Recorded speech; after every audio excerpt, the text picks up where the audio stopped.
अमेरिकी हमलों के बाद अब ईरान भी लगातार हमलों का जवाब दे रहा है और ईंट का जवाब पत्थर से ईरान दे रहा है।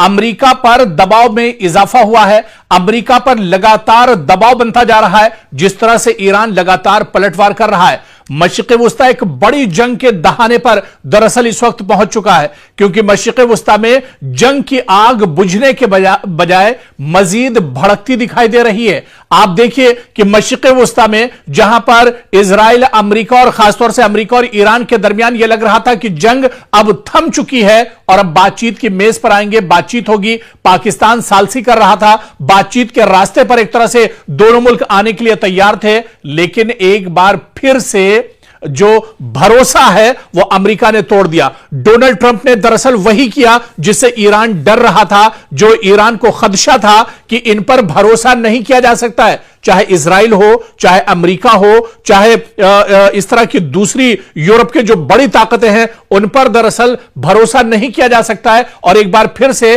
अमेरिका ने ईरान का भरोसा तोड़ दिया। और आप देखिए कि इसके बाद क्या होता है। जिस तरह से अमेरिका लगातार अब तेहरान को निशाना बना रहा है, ईरान के अलग अलग शहरों पर अमेरिका लगातार हमले कर रहा है, लगातार ड्रोन और मिसाइल और एयर स्ट्राइक के जरिए से बमबारी कर रहा है, तो दूसरी तरफ अब मशरिक़ वुस्ता में भी अमेरिका पर दबाव बनाने के लिए ईरान बड़े पैमाने पर पलटवार कर रहा है। ईरान ईंट का जवाब पत्थर से दे रहा है और मशरिक़ वुस्ता में कई ममालिक, जहां चाहे आप बहरीन की बात कर लें, उर्दून की बात कर लें, कुवैत की बात कर लें, सऊदी अरब की बात कर लें, इसके अलावा जॉर्डन की बात कर लें, इन तमाम ममालिक पर अब लगातार ईरान हमले कर रहा है। और हमले वहां पर हो रहे हैं जहां पर अमेरिकी मफादात हैं, जहां पर अमेरिका की तंसीबात हैं, जहां पर अमेरिका का इंफ्रास्ट्रक्चर है, उन्हें दरअसल निशाना बनाया जा रहा है। आप देखिए कि अमेरिका की जानिब से ईरान के साहिली शहरों पर मुसलसल फजाई हमलों के बाद अब ईरान ने भी जवाबी कार्रवाई का अपना जो दायरा है वो वसी कर दिया है। अब ईरान भी लगातार दायरे से बाहर निकलकर हमले कर रहा है। और इत्तलात के मुताबिक जो इस वक्त बड़ी खबर आ रही है, आपको बता दें कि ईरान ने कुवैत, बहरीन और उर्दून में मौजूद अमेरिकी मफादात और फौजी तंसीबात को निशाना बनाया है, जबकि तेहरान का दावा है कि उसने अमेरिकी बहरिया के 5th फ्लीट यानी यूएस 5th फ्लीट के कमांड सेंटर को भी नुकसान पहुंचाया है। यह अमेरिका के लिए बहुत बड़ा झटका है, पेंटागन को बहुत बड़ा इससे नुकसान पहुंचा है। जिस तरह से तेहरान ने खुद दावा किया है कि उसने अमेरिकी बहरिया के 5th फ्लीट यानी यूएस 5th फ्लीट के कमांड सेंटर को ही नेस्तो नाबूद कर दिया है। बहुत बड़ा झटका दरअसल ईरान ने अमेरिका को दिया है। ईरान ने अपने हमलों को कामयाब करार दिया है। ईरान का दावा है कि सटीक टारगेट पर उसने निशाना लगाया है।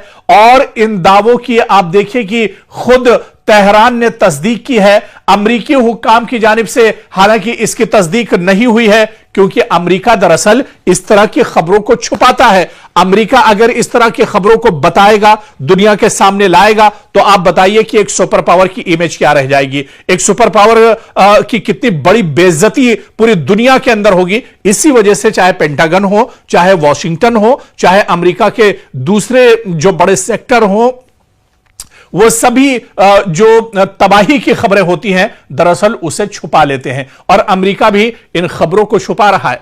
अभी एक खबर तो आपने सुनी भी नहीं होगी, कुवैत के अंदर ईरान ने अमेरिका के कई फौजियों को जहन्नम पहुंचा दिया है। अमेरिका के कई फौजियों को मौत के घाट ईरान ने उतार दिया है। यह बड़ी खबर शायद अभी तक आपके पास नहीं पहुंची होगी। और जिस तरह से हम बता रहे थे कि अमेरिका दरअसल इन खबरों को छुपाता है, ठीक इसी तरह से 2 दिन पहले कुवैत के अंदर एक बड़ा हमला ईरान ने किया था और वहां पर अमेरिका के 6 फौजियों को मौत के घाट उतार दिया है। कई फौजी उसमें बुरी तरह से जख्मी हुए हैं, जिन्हें लगातार अस्पताल में जिनका इलाज चल रहा है। लेकिन बड़ी खबर आपको बता दें कि बड़े पैमाने पर जानी नुकसान अमेरिका का पहली बार दरअसल हुआ है। और कुवैत के अंदर ईरान ने अमेरिकी फौजियों को निशाना बनाया है। और बात यहीं तक नहीं रुकती है, बल्कि खबर यह भी है कि अमेरिका के जो फौजी हैं वो अपने जो बड़े ओहदेदार, बड़े अफसरान हैं या उनके जो जर्नल्स हैं उनसे दरअसल अमेरिकी फौजी खफा हैं, क्योंकि अमेरिकी फौजियों का यह कहना है कि जब ईरान ने पहले से कहा था कि कुवैत में वो इस तरह के हमले करेगा, अमेरिकी फौजियों को टारगेट करेगा, निशाना बनाएगा, तो अमेरिका ने या पेंटागन ने इसे इतने आसानी से क्यों लिया, या फिर अमेरिका के जो बड़े जनरल्स थे, बड़े जो अफसरान थे, आखिर उन्होंने इस खबर का संज्ञान क्यों नहीं लिया, या इस खबर पर उन्होंने दरअसल अगर पहले से वो एक तरह से मुतहर्रिक होते, एक तरह से वो अलर्ट होते, तो शायद अमेरिकी फौजियों की जान बचाई जा सकती थी। इसी वजह से अमेरिका के जो फौजी हैं वो अपने जो बड़े जनरल्स हैं उनसे खफा नजर आ रहे हैं और उनका यह मानना है कि अगर पहले से अलर्ट कर दिया जाता, अगर जिस तरह से जनरल्स को पहले से पता था कि ईरान यहां पर हमला करेगा, तो शायद अमेरिकी फौजियों की जान बचाई जा सकती थी, लेकिन ऐसा नहीं हुआ। ऐसे में अमेरिकी फौजी पेंटागन से भी नाराज हैं, डोनाल्ड ट्रंप से भी नाराज हैं, फौज के जो आला अफसरान हैं उनसे भी अब फौज के अंदर एक तरह से बगावती आवाज उठ रही है। तो अब जानी नुकसान बड़े पैमाने पर अमेरिका का हुआ है और यही वजह है कि अमेरिका तिलमिलाया हुआ है। डोनाल्ड ट्रंप दरअसल परेशान है। अब फौज के अंदर से भी बगावत की आवाजें अमेरिका के अंदर उठ रही हैं। 2 दिन पहले का दरअसल यह वाकया है जब ईरान ने कुवैत के अंदर बहुत बड़ा हमला किया है और वहां पर 6 अमेरिकी फौजियों को मौत के घाट उतार दिया है। कई फौजी दरअसल इसमें जख्मी हैं जिनका इलाज किया जा रहा है। और आप देखिए कि चंद रोज कबल अमेरिका ने ईरान के कई साहिली इलाकों पर हमले किए, जिनमें बंदर अब्बास, बूशहर और दीगर अहम मकाम शामिल थे। ईरान का कहना है कि इन हमलों में शहरी और फौजी तंसीबात को नुकसान पहुंचा, जिसके बाद उसने जवाबी कार्रवाई का फैसला किया। और इसी दौरान ईरान और अमेरिका के दरमियान जारी सिफारती राब्ते में भी एक तरह से नाकाम हो गए, जिसके बाद फौजी महाज पर कशीदगी मजीद बढ़ गई है। ईरान ने दरअसल रिपोर्ट्स के मुताबिक आप देखिए कि ईरान ने कुवैत में अमेरिकी मफादात के करीब मिसाइल हमले किए हैं। जी हां, कुवैत में अमेरिकी जो इंफ्रास्ट्रक्चर है, जहां पर अमेरिका के अड्डे हैं, यहां पर मिसाइल हमला दरअसल ईरान ने किया है। और इसी तरह से बहरीन में मौजूद अमेरिकी फौजी तंसीबात को निशाना बनाने का दावा भी ईरान ने किया है। और उधर उर्दन यानी कि जॉर्डन में भी अमेरिकी अहदाफ पर हमलों की इत्तला ईरान ने दी है। तेहरान का दावा है कि अमेरिकी बहरिया के 5th फ्लीट के कमांड सेंटर को भी नुकसान पहुंचाया गया है। और आप देखिए कि यह दरअसल अमेरिका के लिए बहुत बड़ा झटका है। अमेरिकी फौजी तंसीबात वाकई में जिस तरह से इसको नुकसान पहुंच रहा है, वॉशिंगटन के लिए यह बहुत बड़ा सिक्योरिटी चैलेंज भी है। अमेरिका दरअसल खित्ते में मजीद फौजी तैनात कर सकता है और तैनात करने की बात कर रहा है, क्योंकि अमेरिका की मशरिक़ वस्ता में कमर टूटती हुई नजर आ रही है। अपने फजाई और मिसाइल दिफा को अमेरिका दरअसल मजबूत बनाने की बात कर रहा है, लेकिन ईरान पर आप देखिए कि ये कोई फर्क नहीं पड़ रहा है। ईरान लगातार अटैक कर रहा है और ईरान का यह कहना है कि पहले हमला दरअसल हमने नहीं किया है, यह गलती दरअसल अमेरिका ने की है और उसे गलती का खमियाजा भुगतना पड़ेगा। और यही वजह है कि पूरे मशरिक़ वस्ता में अब ईरान अमेरिका को दौड़ा दौड़ा कर एक तरह से पीट रहा है। अमेरिकी जो तंसीबात हैं, अमेरिकी जो इंफ्रास्ट्रक्चर है, अमेरिका के जो एयरबेस हैं, अमेरिका के जो सिफारत खाने हैं, अमेरिका के जहां जहां अड्डे हैं, वहां पर लगातार अब ईरान एक तरह से टारगेट कर रहा है और उन्हें निशाना बना रहा है, उन्हें नेस्तो नाबूद कर रहा है और उन्हें खत्म किया जा रहा है। क्योंकि ईरान को पता है कि मशरिक़ वस्ता में अगर अमेरिका की कमर टूट गई तो फिर अमेरिका कहीं का नहीं रहेगा, क्योंकि वॉशिंगटन से बैठकर या पेंटागन से डायरेक्ट अमेरिका दरअसल ईरान पर हमले नहीं कर सकता है। उसे दरअसल मशरिक़ वस्ता के जो पिट्ठू ममालिक हैं, जो सऊदी अरब के पिट्ठू ममालिक हैं, दरअसल उनकी जरूरत अमेरिका को पड़ेगी। और अगर इन ममालिक की जो दरअसल ईरान के अमेरिका के इशारे पर काम करते हैं, अगर ईरान जानता है इन ममालिक में अमेरिकी एयरबेस को खत्म कर दिया गया, अमेरिकी फौजियों को यहां पर परेशान किया गया, अमेरिकी तंसीबात को नेस्तो नाबूद कर दिया गया, तो फिर अमेरिका यहां पर हिम्मत नहीं जुटा पाएगा। अमेरिका फिर यहां पर किसी तरह से ईरान को या तेहरान को निशाना नहीं बना सकता है। और यही वजह है कि ईरान बड़े पैमाने पर मशरिक़ वस्ता में हमले कर रहा है। है और ईंट का जवाब पत्थर से दरअसल ईरान दे रहा है। और आप देखिए कि यह तनाजा सिर्फ ईरान और अमेरिका तक महदूद नहीं रहा है, बल्कि खलीजी ममालिक में सिक्योरिटी खदशात लगातार बढ़ रहे हैं। अब राय हुर्मुज से तेल की तरसील मुतासिर हो गई है, जिससे पूरी दुनिया पर अब खतरा मंडरा रहा है। आलमी मंडी में खाम तेल की कीमतें लगातार बढ़ रही हैं। आलमी तिजारत और शिपिंग पर भी इसके असरात मुरतब हो रहे हैं। और सबसे बड़ा सवाल यही कि अगर दोनों ममालिक इसी अंदाज में एक दूसरे पर हमले जारी रखते हैं तो यह दरअसल एक बार फिर से मशरिक़े वुस्ता में एक वसी इलाकाई जंग की जंग एक तरह से जो अपना दायरा है उसे और ज्यादा बढ़ा सकता है। लेकिन हालिया दिनों जिस तरह से 2 दिन पहले कुवैत के अंदर अमरीकी फौजियों को निशाना बनाया है,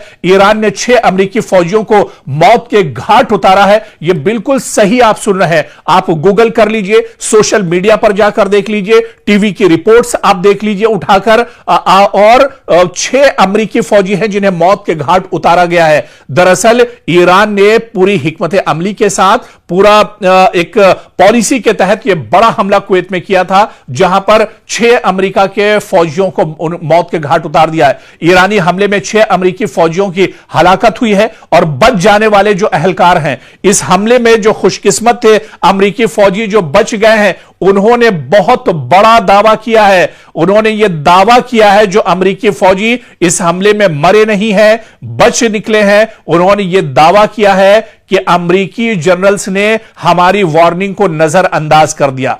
क्योंकि आप इसको समझिए, जंग सिर्फ मैदान में नहीं लड़ी जाती, बल्कि कई बार फैसलों की मेज पर होने वाली एक गलती भी कीमती जानों का सबब बन जाती है। ईरानी हमले में 6 अमरीकी फौजियों की हलाकत के बाद अब ऐसे इंकिशाफात सामने आ रहे हैं जिन्होंने अमरीकी फौजी क़यादत पर संगीन सवालात खड़े कर दिए हैं। हमले में बच जाने वाले बाज फौजियों का दावा है कि उन्होंने पहले ही मुमकिना खतरे से मुताल्लिका अपने आला हुकाम को आगाह किया था, लेकिन उनकी वार्निंग पर बरवक्त तवज्जो नहीं दी गई। और आप देखिए कि अगर यह दावा जो खुद अमरीकी फौजी कर रहे हैं, अगर ये दुरुस्त साबित होते हैं तो मामला सिर्फ एक फौजी हमले तक महदूद नहीं रहेगा, बल्कि अमरीकी फौज के फैसला साजी के निजाम, इंटेलिजेंस के इस्तेमाल और कमांड इंफ्रास्ट्रक्चर पर भी बहुत बड़े सवाल उठेंगे। क्योंकि रिपोर्ट्स के मुताबिक हमले से पहले कुछ फौजियों ने इलाके में बढ़ते हुए खतरात, मुमकिना मिसाइल या ड्रोन हमले और हिफाजती इंतजामात की कमजोरी से मुतालिक खदशात जाहिर किए थे। इनका कहना है कि इन इत्तलात के बावजूद मुनासिब हिफाजती जो सिक्योरिटी इंतजामात नहीं किए गए, जिसके बाद हमला हुआ। ईरान की तरफ से बहुत बड़ा अटैक किया गया और 6 अमरीकी फौजी इस हमले में मार दिए गए। और आप देखिए कि अमरीकी फौज के अंदर ही अब एक तरह से खलफिशार सा पैदा हो गया है। अमरीकी फौजी अब डर का शिकार हो गए हैं, क्योंकि जिस तरह से अमरीकी फौजियों को ईरान ने टारगेट किया है, इससे फौज के अंदर अंदरूनी तहकीकात का दायरा वसी हो गया है। आला फौजी अफसरान की जिम्मेदारी और जवाबदेही पर अब वहां पर सवाल उठ रहे हैं और मुस्तकबिल में अमरीकी फौजी अड्डों की सिक्योरिटी पॉलिसी में तब्दीली भी अब अमरीका एक तरह से कर सकता है। कांग्रेस में इस मामले पर समाअत या तहकीकात का मुतालबा भी वॉशिंगटन के अंदर उठ सकता है। अमरीका के लिए दरअसल यह बहुत अहम है, या यूं कहा जाए कि अमरीका के लिए बहुत बड़ा झटका है। दुनिया भर में अमेरिका के दर्जनों फौजी अड्डे मौजूद हैं। अगर किसी हमले से पहले खतरे की इत्तला मौजूद थी और इस पर मौसर कार्रवाई न हुई तो यह सिर्फ एक ऑपरेशनल नाकामी नहीं, बल्कि कमांड और रिस्क मैनेजमेंट की भी नाकामी तस्वुर की जाती है। और ईरान के तनाजुर में इस वाकये की अहमियत आप देखिए कि अगर यह वाकया जिस तरह से ईरान ने अमेरिका के 6 फौजियों को मौत के घाट उतारा है, इससे जाहिर होता है कि खित्ते में अमरीकी तंसीबात मुसलसल खतरे की जद में है। इसके नतीजे में अमेरिका अपनी दिफाई हिकमत अमली, फजाई दिफा और फौजियों की तैनाती का असर-ए-नौ जायजा तो जरूर लेगा, लेकिन अब बहुत देर हो चुकी है और अमेरिका को बहुत बड़ा झटका लग चुका है। अमेरिका को बहुत बड़ा जानी और माली नुकसान दरअसल हो चुका है। 6 फौजियों की जान जाना, वो भी अमेरिकी फौजी। आप समझ सकते हैं कि कितना बड़ा दबाव डोनाल्ड ट्रंप पर होगा, कितना बड़ा दबाव पेंटागन पर होगा, और इसके असरात आने वाले दिन एक तरह से अमेरिका के अंदर भी देखने को मिल सकते हैं। तो ये तमाम जो कार्रवाई दरअसल अब हो रही है, इससे यह जाहिर हो रहा है कि इस जंग में ईरान दरअसल पूरी मजबूती के साथ खड़ा है, ईरान पूरी मजबूती के साथ यह जंग लड़ रहा है और जहां पर मौका मिल रहा है वहां पर ईरान दरअसल अमेरिका को चोट पहुंचाने की कोशिश कर रहा है। दरअसल ईरान बहुत मजबूती के साथ जंग इस वजह से भी लड़ रहा है क्योंकि एक रिपोर्ट है जिसके बारे में अगर हम आपको बताएं कि ईरान की जो असल ताकत है वो उसके लेटेस्ट और जदीद दरअसल ड्रोन है, जिनके बारे में पूरी एक रिपोर्ट आई है कि कौन कौन से ड्रोन दरअसल इस्तेमाल कर रहा है ईरान और इनकी सलाहियत क्या कुछ है, इनकी खासियत क्या कुछ है। इसी तरह से शाहिद 149 जो मिसाइल है ये बहुत इंपॉर्टेंट मिसाइल है और आप देखिए कि पहले दिन से इजराइल अमेरिका के खिलाफ ईरान इन शाहिद 149 मिसाइल का इस्तेमाल कर रहा है और आप देखिए कि ये मल्टी टारगेट स्ट्राइकर ये दरअसल मिसाइल है और इसकी जो रेंज है वो तकरीबन 4000 किलोमीटर तक, यानी तेहरान से अगर शाहिद 149 ड्रोन दागा जाता है, छोड़ा जाता है तो ये अपने हदफ को 4000 किलोमीटर तक भी एक तरह से वहां पर जाकर ये अपना काम कर सकता है और दुश्मन को नेस्तो नाबूद कर सकता है, दुश्मन को तबाह कर सकता है। तो ये जो ड्रोन है ये दरअसल बहुत इंपॉर्टेंट है ईरान के लिए। इसी तरह से कमान 22 जो ड्रोन है यह भी बहुत इंपॉर्टेंट है और इसकी जो रेंज है तकरीबन 3000 किलोमीटर है और यह मिसाइल बम और इसके अलावा ग्लाइड बॉम्ब्स और जैमर्स जो है इनको दरअसल यह लेकर जा सकता है और तेहरान से 3000 किलोमीटर दूरी पर यह बड़ा हमला दुश्मन के ऊपर कर सकता है। इसी तरह से शाहिद 136 यह भी ड्रोन लेटेस्ट ड्रोन है ईरान का जो बहुत इंपॉर्टेंट ड्रोन है और इसकी जो फासला है ये तकरीबन 2500 किलोमीटर का फासला तय कर सकता है और इसके अंदर आप देखिए कि धमाका खेज जो असलहे हैं, जो बारूद है उसको ले जाने की यह सलाहियत रखता है और 2500 किलोमीटर तेहरान से यानी 2500 किलोमीटर के का फासला तय करके ये दुश्मन के ऊपर एक तरह से हमला कर सकता है, टारगेट कर सकता है। तो इस तरह से कई दरअसल ये तो बहुत कम और चुनिंदा ड्रोन है जिनके बारे में हमने तस्करा किया और इसी तरह से फिर आप मिसाइल में आ जाइए, खैबर मिसाइल की बात कर लीजिए, शाहीन मिसाइल की बात कर लीजिए, दूसरे और जो मिसाइल हैं उनकी बात कर लीजिए। दरअसल ईरान बहुत मजबूती के साथ जंग सिर्फ इसी वजह से लड़ रहा है कि उसने पिछले कुछ सालों में, क्योंकि जंग का खतरा ईरान पर हमेशा से मंडरा रहा था और पिछले कुछ सालों में बड़ी मजबूती के साथ ईरान ने अपनी जंगे हिकमत अमली पर काम किया है और यही वजह है कि जब दुश्मन के सामने मैदान में ईरान खड़ा है तो ईरान पूरी एक तरह से हिकमत अमली जो जंगी पॉलिसी है उस पर अमल कर रहा है और खासतौर से उसकी जो तैयारियां थी वो तैयारियां अब कहीं ना कहीं काम आ रही है। अब ड्रोन की जो फैक्ट्रियां हैं वहां से ड्रोन निकल रहे हैं, मिसाइल की जो फैक्ट्रियां हैं वहां से मिसाइल निकल रहे हैं, लेकिन ईरान का और पासदाराने इनकलाब का यह भी कहना है कि अभी भी बहुत से हथियार उसने नहीं निकाले हैं, अभी बहुत से लेटेस्ट मिसाइल उसने नहीं निकाली है और अगर जरूरत पड़ी और अगर अमेरिका इसी तरह से डटा रहा, अमेरिका अगर इसी तरह से नापाक हरकतों को करता रहा तो आने वाले दिनों में ईरान को अपने सबसे खतरनाक ड्रोन और मिसाइल भी निकालने पड़ेंगे। उस वक्त दुश्मन के दांत ईरान पूरी तरह से खट्टे कर देगा और ईरान अब इस जंग से वापस लौटने वाला नहीं है। या तो शहादत मिलेगी या फिर वो पूरी तरह से इस जंग को आर या पार के मूड में एक तरह से इस जंग में नजर आ रहा है।